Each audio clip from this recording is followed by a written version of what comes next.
The ship landed with a soft thud on the surface of Leora 7. A planet full of mystery, glowing trees, and strange blue rivers. Jack, a human explorer in his late 20s, stepped out carefully. He had been trained for alien environments, but this world felt different. It wasn't just strange, it felt alive, like it was watching him. Jack looked around as soft green mist floated between tall trees. Each leaf sparkled with tiny drops of light, like stars resting on plants. He checked his scanner, no signs of dangerous life nearby. Just quiet, and that made him more alert. His job was simple: collect samples of soil, plants, and maybe water. But deep inside, Jack hoped for something more, something exciting. He set up his camp near a glowing blue waterfall. The sound of water was calming, and the air was warm and soft. Bird-like creatures flew overhead with wings made of silk. Jack smiled and took a deep breath.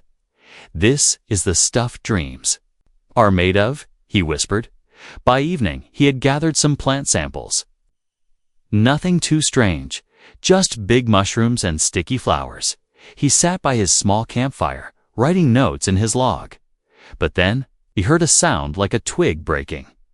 He quickly turned, flashlight ready, eyes scanning the dark behind a large, glowing plant. Something moved. Jack stood up slowly, not wanting to scare it. Then she stepped out, a girl not human, but clearly intelligent. Her skin was soft gold, her eyes large and shining like moonlight. She wore thin, leaf-like clothes, and her hair flowed like water. She looked young, maybe his age or a little younger. She wasn't scared, but she wasn't smiling either. Just watching him, curious, still like a wild animal trying to decide if he was safe. Jack raised both hands, showing he had no weapon. "It's okay," he said softly. Even though he knew she wouldn't understand, the alien girl tilted her head, then looked at the fire. She took a slow step forward. Then another. Jack stayed still, letting her move at her own pace. When she reached the edge of the firelight, she pointed at the food he was cooking, a simple protein bar heating on a rock. Jack broke a piece and offered it to her. She sniffed it, then took a tiny bite. Her eyes widened. She liked it. She ate the rest slowly, still watching him. After that, she sat near the fire. Wrapping her arms around her knees, she didn't speak, but she didn't leave either. Jack stared at her, still shocked. Who was she? Was she from a native tribe? Was she alone? Was she dangerous or in danger? As the night grew darker, the forest filled with soft, humming sounds. Plants closed like umbrellas, and the stars above turned red. The girl seemed nervous for a moment, then moved closer to Jack's campfire. She pointed to the flames and then at herself. Jack handed her a small heat blanket, and she wrapped it around her shoulders. She lay on the ground a few feet away from him and curled up. Her breathing was soft and slow, like a sleeping child. Jack didn't sleep at first. He kept staring at her, heart beating fast, mind full of questions. His mission was to explore, not interfere, but now an alien girl was sleeping near his fire. Trusting him, he whispered to himself, "What the hell is going on here?" He looked up at the stars, wondering if someone else knew she was here, if she had a family, or if she was hiding, and why she had appeared so suddenly, so quietly. Jack finally closed his eyes, but only for a moment, because, deep inside, he knew something had changed. This was no longer just a science mission. This was something else, something personal. Something mysterious was unfolding in front of him. And he was right in the middle of it. The planet was quiet. The fire crackled softly. And just beyond the trees, something else watched from the dark. But Jack didn't know that yet. For now, all he saw was her, an alien girl with glowing eyes. And a silence that said everything he needed to know. Jack woke up before sunrise, the air cool and full of soft mist. The alien girl was still there. Curled under the blanket he had given her, she looked peaceful, her chest rising and falling gently. For a moment, he wondered if he had dreamed everything. But when she opened her eyes and looked at him, fully awake and alert, he knew it was all real. She sat up and stretched her arms, then looked around like she was checking if the forest was safe. Jack gave her some water and one more piece of food. She accepted it without fear this time, her fingers brushing his slightly as she took it. He smiled, trying to be friendly, but her face stayed calm, unreadable. He pointed to himself and said, "Jack." Slowly, the girl tilted her head, then gently repeated the sound, "Ya." She touched her own chest and said something soft, like a whisper in wind. It was hard to understand. But Jack repeated it, doing his best. She smiled a little, not with her mouth, but with her eyes. They started using hand signs and pictures drawn in the dirt to talk. Jack drew a picture of the stars, a ship, and himself landing. She nodded, understanding, then drew a simple hut, trees, and 3 tall dark figures beside a smaller one herself. Maybe he could feel her sadness. Even if she didn't say anything, something had happened to her, something painful. Jack tried not to push, but he felt a deep need to know what brought her here. Why was she alone? Was someone looking for her, or hunting her? She helped him gather food that morning, showing him which fruits were safe and which plants to avoid. Jack noticed she was careful around certain vines, always looking at the sky when they passed. Certain areas, like she expected danger, even when everything looked peaceful. He asked with his hands, "Bad people?" She nodded slowly and looked away, not wanting to talk more. When they reached the river to collect water, something strange happened. She looked around nervously, then motioned for him to stay back. She stepped behind a group of wide leaves, her back slightly bent, as if hiding. Jack waited, confused but respectful. A few moments later, he heard a soft sound, like something dropping onto stone. Then another clink, and another, sharp but not heavy. He peeked quietly, just to make sure she was safe. What he saw made his breath stop. She was crouched beside the riverbank, but the ground below her glittered tiny glowing stones, like crystals or polished gems, were scattered around her feet. They looked freshly formed, still wet with dew or something else. She reached down quickly, collecting them with practiced hands, slipping them into a leaf pouch tied at her waist. Jack stepped back quietly, heart racing. He had seen many strange things on alien planets, but never this. Was this something normal for her species? Or was she unique, special, cursed, or maybe sacred? When she returned, her eyes met his, and he knew she had seen him watching. For a moment, they just stared at each other.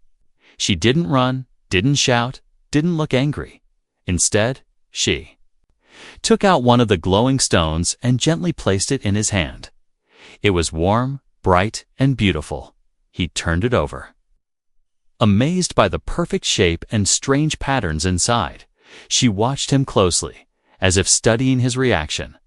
Then she pulled the stone back, put it in the pouch again, and tied it tightly. Jack wanted to ask 100 questions, but all he could do was nod. She gave him a small smile, just for a second, then pointed to the sky and made a strange motion, like a warning. She was afraid, not just of him, Tia, but of others who might come, people who would want these stones and maybe do terrible things to get them. That evening, Jack sat by the fire, staring into the flames.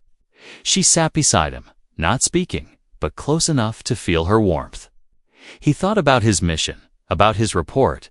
If he told the truth, others would come, and they would entreat her gently. They'd study her, use her, maybe even hurt her. He didn't want that. But he didn't know what to do yet, as the forest grew dark again, and glowing bugs filled the air like stars. He made a silent promise. He didn't understand everything. Not yet, but he would protect her. Whatever she was, whatever gift she carried, She was no creature, no resource, she was a person. And Jack had a feeling the real danger hadn't even started yet. The jungle looked beautiful under the moonlight, but something about it felt wrong. Jack sat upright in his tent, eyes wide open, heart uneasy. The fire had gone low, and the glowing plants nearby flickered gently like dying stars.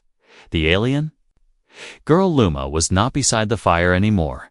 He stepped outside quickly, his boots crunching over soft moss. He called her name softly, not sure if it was really her name, but it was the only word he had. Luma.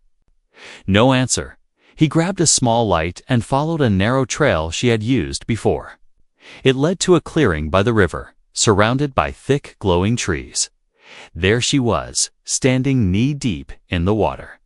Her arms stretched out to the sky. She was humming softly, the sound like a forgotten lullaby. Then she stopped and crouched low, breathing deeply like she was focusing hard. Jack hid behind a tree, watching her silently. He didn't want to scare her, but he couldn't look away either. Suddenly, her body trembled, and a soft sound came from below her. A clinking noise, clear and musical, like glass tapping against stone.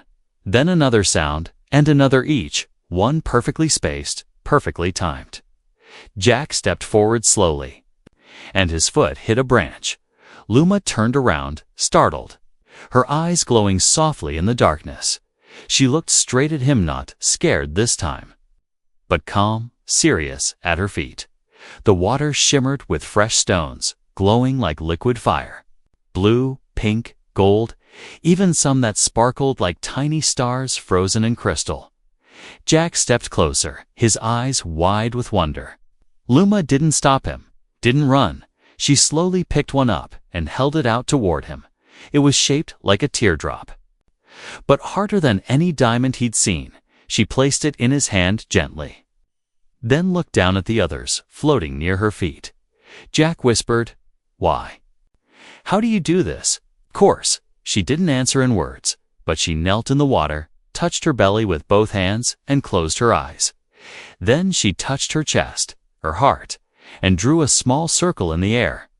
Jack understood just one thing: this was not just her body's process, it was something deeper, something sacred, something alive. She stood up again, slowly gathering the gems into a cloth. Then she tied the cloth and held it close, like it was part of her soul. Jack didn't say anything more. He didn't need to, but as he turned to leave the clearing with her, he heard something else, a sharp, electric buzz. Luma froze, her eyes scanning the trees like an animal sensing danger. Jack pulled her behind a rock just as something shot past his head. A red beam hit a tree and burned a clean hole through it. Another beam followed, slicing the air with deadly speed.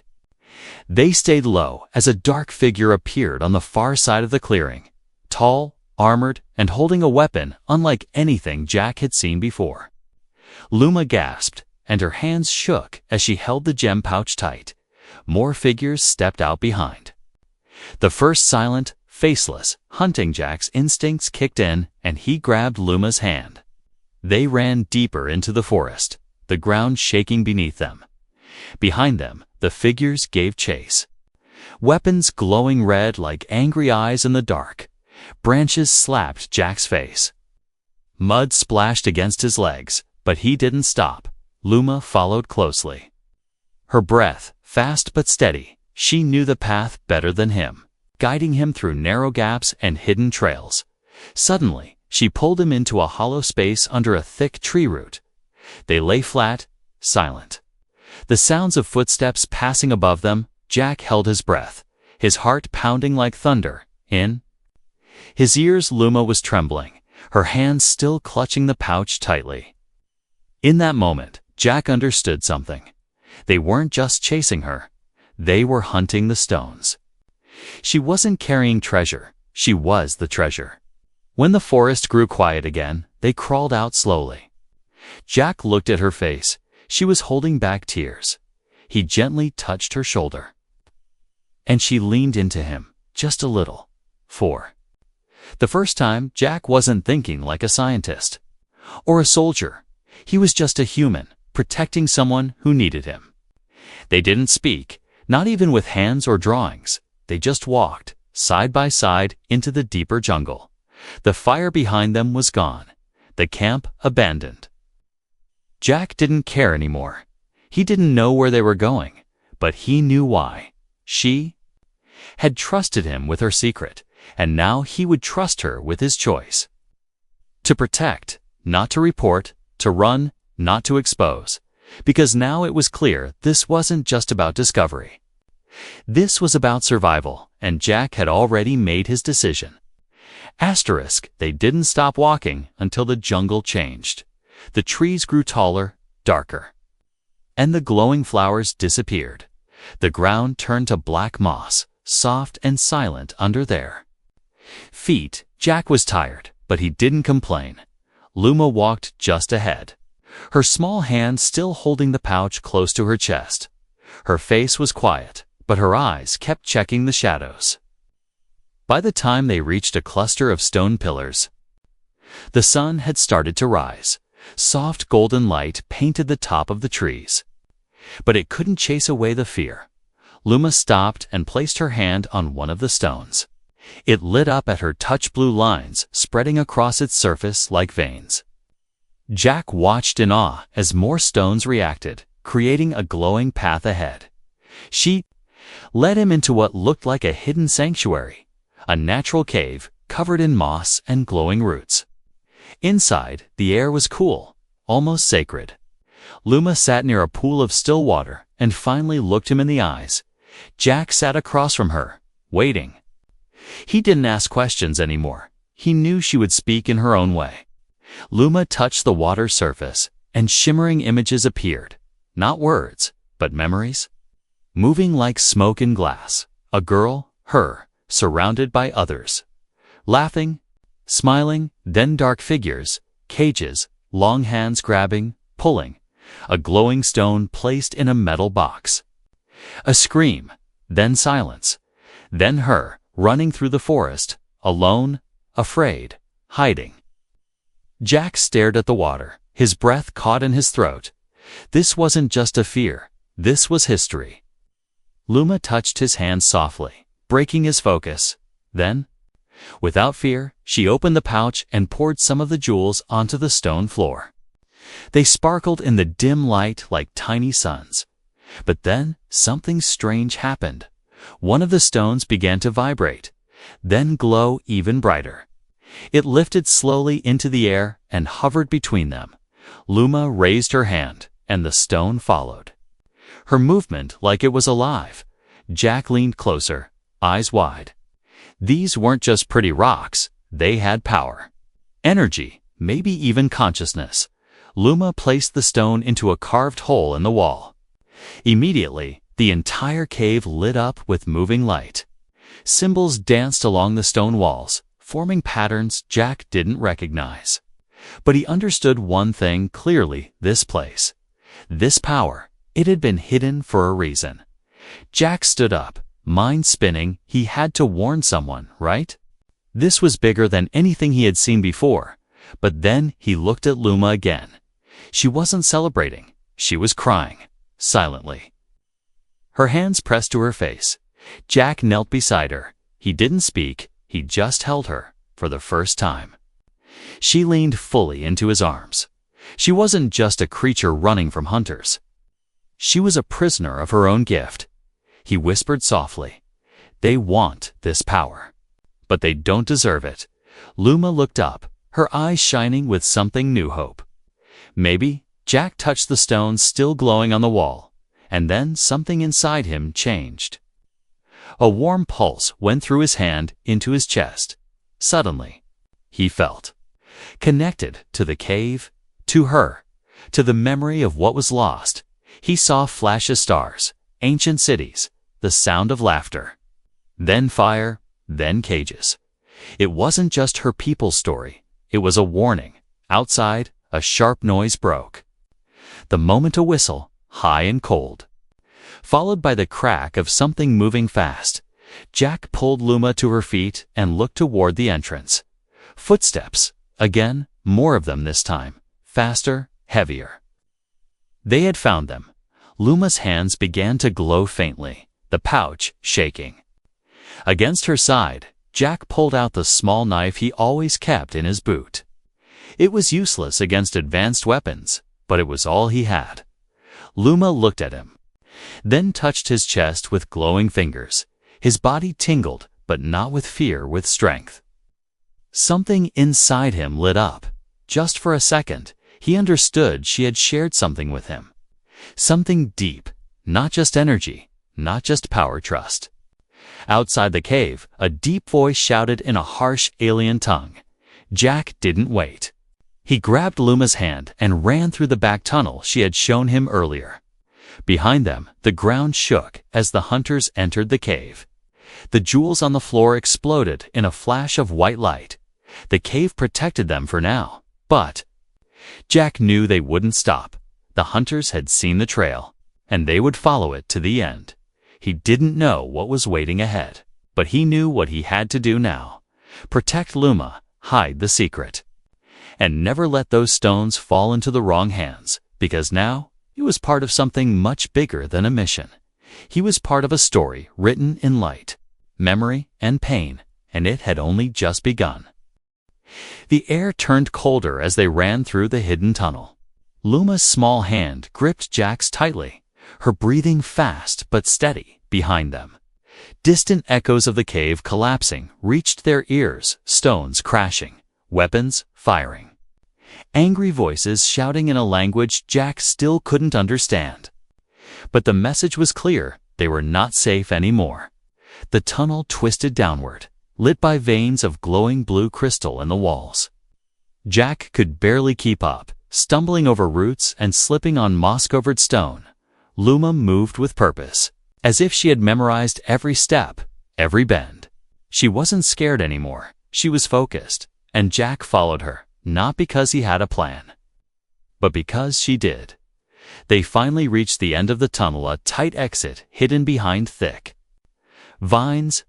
Jack pushed through, emerging into a deep canyon filled with mist.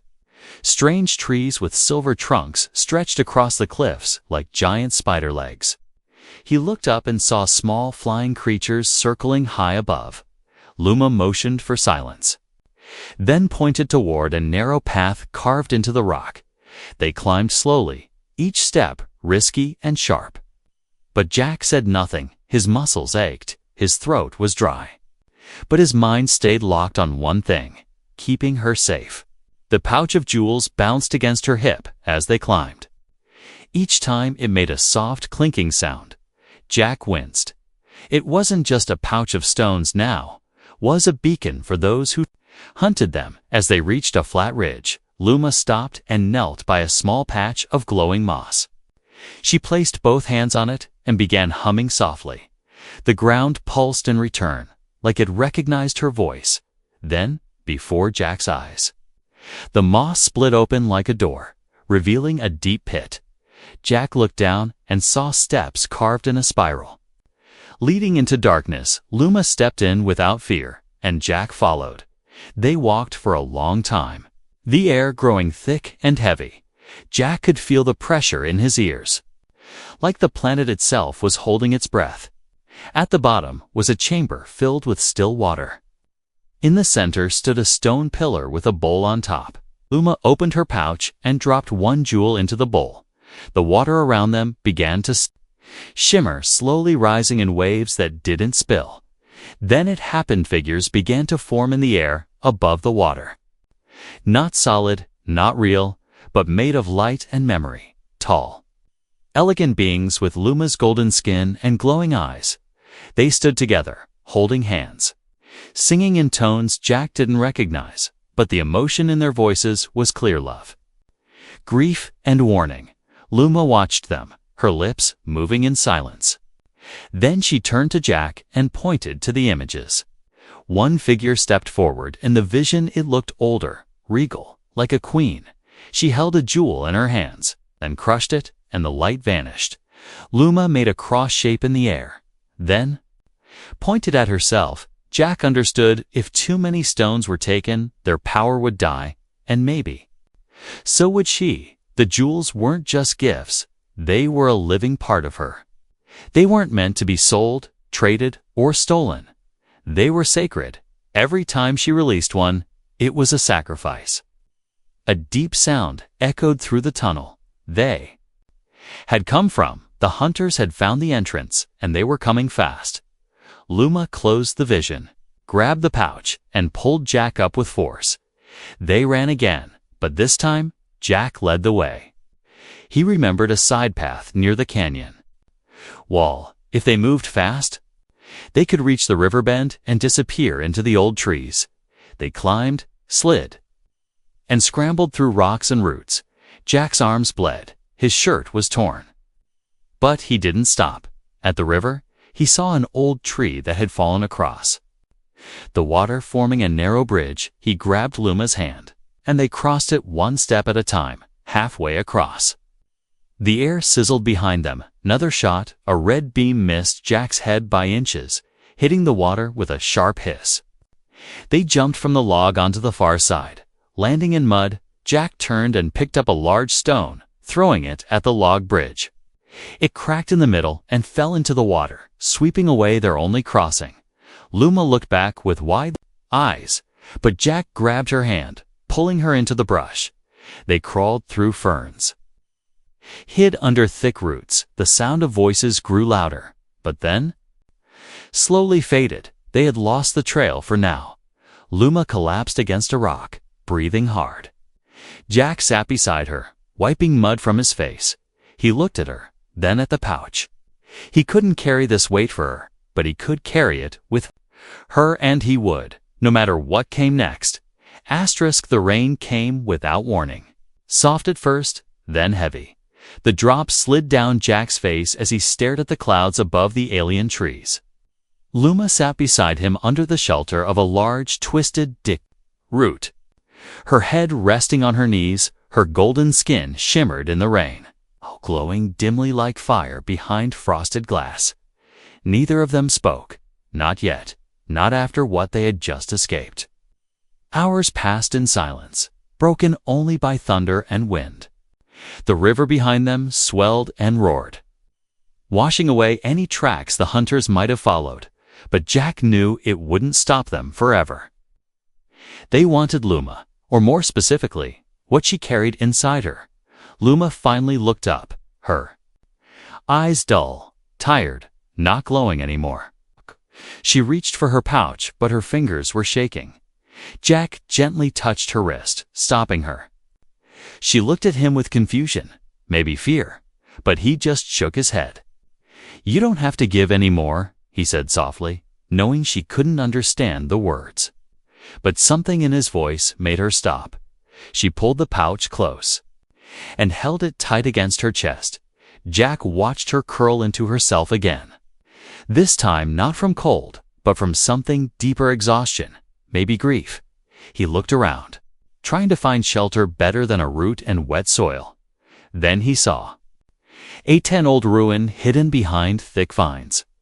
A stone dome with an open mouth like a temple lost in time. He tapped Luma's shoulder and pointed, and without words, they moved together inside the dome. The air was dry and smelled of ash and stone. The walls were covered in carving circles, stars, and strange figures. Luma ran her fingers along them. Whispering something under her breath, she stopped at one image in particular. It showed a woman with shining hair and light flowing from her hands. Beside her stood a figure of smoke, taller, darker, reaching for her light. Jack stared at it, feeling a chill run through him. He didn't need translation to understand this. It was more than art. It was a warning, maybe even a prophecy. Luma sat in front of the wall and took a deep breath. Then she untied the pouch and slowly spilled the jewels onto the stone floor.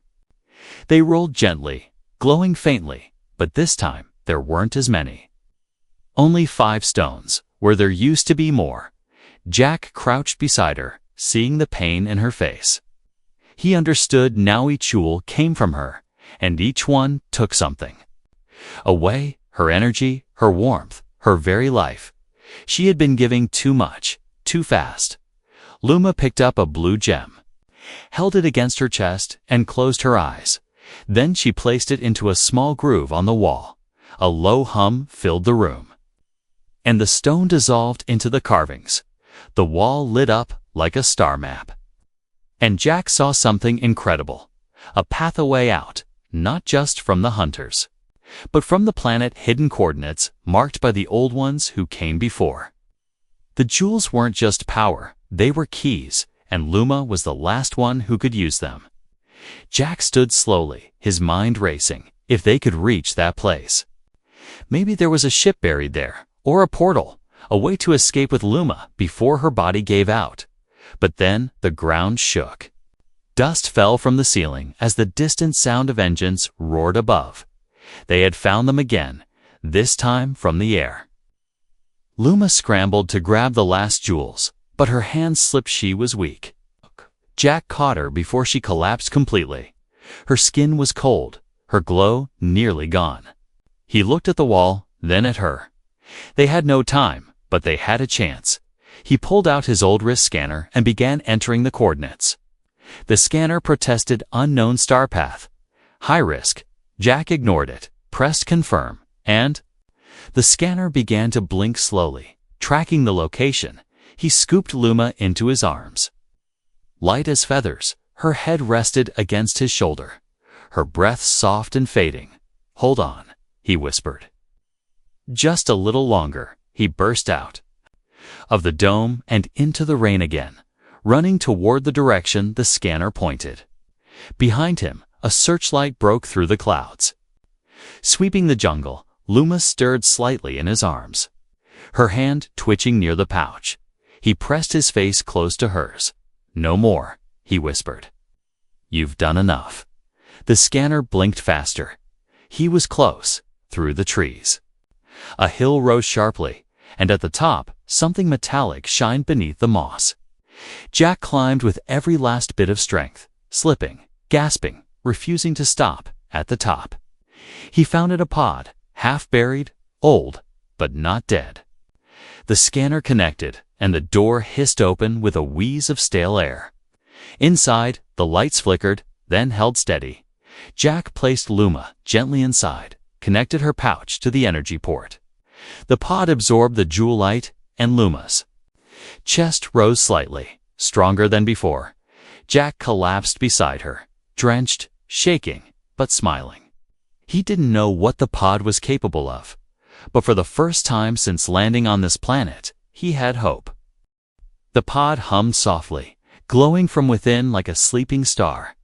Jack sat beside it, eyes fixed on Luma's still body as light from the jewels flowed into her chest. Each pulse of energy made her golden skin shimmer again, a little brighter than before, but Jack knew it wasn't enough. She was giving everything, and there wasn't much left to give. Outside, thunder rolled across the jungle sky. Searchlights crisscrossed the trees as the hunters closed in. Jack stood up, blocking the door with his body. Gripping the old survival knife in one hand, it was useless against beam weapons. But it made him feel less helpless. He wasn't going to run anymore, not from them, and not from the truth inside the pod. Luma's eyes slowly opened. She looked at Jack through the glass, her gaze soft, full of understanding. Then she raised her hand, placing it flat against the pod window. Jack placed his hand against hers. Separated only by the glass, she mouthed one word free. He didn't need translation to understand what she meant, but before he could say anything, the pod began to shift. Panels moved, lights changed color, and symbols lit up across the control board. Jack backed away as the pod lifted slightly off the ground, hovering on a cushion of light. It spun once, then stopped. Facing a distant cliff, suddenly, the side of the pod opened, not a door, but a projection. A large hologram appeared beside it, showing stars, planets, paths unknown to Jack. One star blinked brightly, a destination. Luma stepped out, weak, but standing on her own. The jewels had given her just enough to move. She looked at Jack, then at the image in the air. Her hand reached for the pouch, but it was almost empty now. Only one jewel left. She turned it in her hand, then offered it to Jack. He shook his head, stepping back. But she insisted, pressing it into his palm. It was warm, alive, Jack felt. It pulsed like a heartbeat. Luma pointed at the hologram, then touched his chest gently. He finally understood. The pod wasn't for her, was for him. The jewels weren't just keys. They were a map, a power source, and a test. And Jack had passed, not by taking, but by choosing to protect. He looked down at the jewel in his hand, then back at Luma. Her eyes told him everything. This was her gift, not for sale, not for science, but for hope. For a future where someone like Jack would carry her story beyond this planet. Behind them, voices echoed through the trees. Closer now. Weapons ready. Luma stepped back into the pod, and Jack followed. Together, they touched the final control crystal, and the pod sealed shut. The ground beneath rumbled as the engines woke fully. The hunters burst through the brush. Too late, weapons raised. One fired. But the beam bounced off the pod's energy shield harmlessly. Another shouted in rage, but their voices were drowned out by the rising hum. Jack looked through the pod window, not in fear, but in calm defiance. He had done what no one else would. Hey. Saw her as a person, not a resource, and now, together, they were leaving. The pod shot into the sky like a silver comet, through clouds, through the upper atmosphere. Into the cold silence of space, Luma sat beside Jack, her eyes heavy. Her glow returning slowly with every passing second. Jack looked at the star, blinking. On the map unknown, but waiting as the pod sailed toward its destination. Jack turned to her and whispered, "You're not just rare, you're alive. And I'm going to make sure the whole galaxy knows it." Luma smiled softly, her head resting on his shoulder. For the first time, she looked at peace and Jack. He didn't care if he ever made it back to Earth, because in that moment, he knew he had already found something greater than any mission. Not treasure, not fame, but truth. And it all started with one alien girl who just pooped jewels.